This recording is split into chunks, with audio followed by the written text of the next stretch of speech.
எல்லாருமே ஃப்ரெண்ட்ஸா இருந்தாங்க. என்ன வந்து ஹீரோனாலாம் பார்க்க மாட்டாங்க அப்படிலாம். பட் வந்து இந்த ஃப்ரெண்ட்ஸ் கேங் தான் வந்து நம்மளுக்கு ஆக்சுவல் கிரிட்டிசிசம் சொல்லுவாங்க. கரெக்டா? அவங்க தான் உண்மையா என்னவோ அதை சொல்லுவாங்க. ஸோ அப்படி உங்களுக்கு வந்த ஃபர்ஸ்ட் ஒரு கிரிட்டிசிசம் உங்க ஃப்ரெண்ட்ஸ்லாம் பார்த்துட்டு, because they want see you as a hero in the end. See you as Atulya.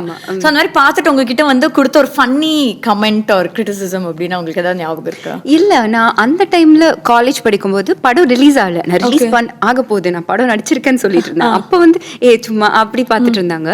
படம் ரிலீஸ் ஆனதுக்கு அப்புறம் நான் ஆல்மோஸ்ட் காலேஜ் போகல. அப்போ நம்ம இன்டர்ன்ஷிப் பண்ணிட்டு இருந்தோம், ஃபைனல் இயர். ஸோ எக்ஸாம்ஸ் போவோம். நான் அதுக்கப்புறம் அடுத்த சாட்டை பண்ணேன், நாடோடிகள் பண்ணிட்டு இருந்தேன். ஸோ அதனால ரொம்ப பிஸியா இருந்தது. அதுக்கப்புறம் இண்டஸ்ட்ரி வந்ததுக்கு அப்புறம் ஃப்ரெண்ட்ஸ் அதெல்லாம் இருப்பாங்கல்ல, அப்போ வந்து அவங்க வந்து இந்த மாதிரி சொல்லுவாங்க, இது ஏன் பண்ண, இது ஏன் இது பண்ண. நான் சொன்னேன், அப்போ நான் ஒரு சில்லி ரீசன் கொடுப்பேன். இதுல இது வந்துருச்சுன்னா, இதுல காமெடி ஒர்க் அவுட் ஆச்சுன்னா நமக்கு எதாவது நடக்கும்ல, இதுல சாங் நல்லா வந்துச்சா நமக்கு, அவ்வளவுதான் மைண்ட் செட் இருந்தது. அப்போ நமக்கு எதுவுமே தெரியாது, இண்டஸ்ட்ரியில யாரையுமே தெரியாது. ஸோ அந்த மாதிரி குட்டி குட்டி இது ஏன் பண்ண. நான் ஃபர்ஸ்ட் ஒரு செகண்டா ஒரு மாடர்ன் பண்ணேன், எனக்கு அவ்வளோ கேரி பண்ண வரல அப்போ. ஓகே.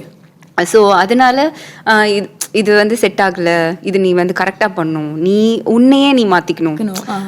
நம்ம வந்து ரேண்டமாக அங்கே போய் ஒன்று புதுசாக ட்ரை பண்ணால் அஃப்கோர்ஸ் அது செட் ஆகாதுல்ல. ஸோ நம்மளே நம்மளை வந்து க்ரூம் பண்ணிக்கணும், நம்மளே நம்மளை டெவலப்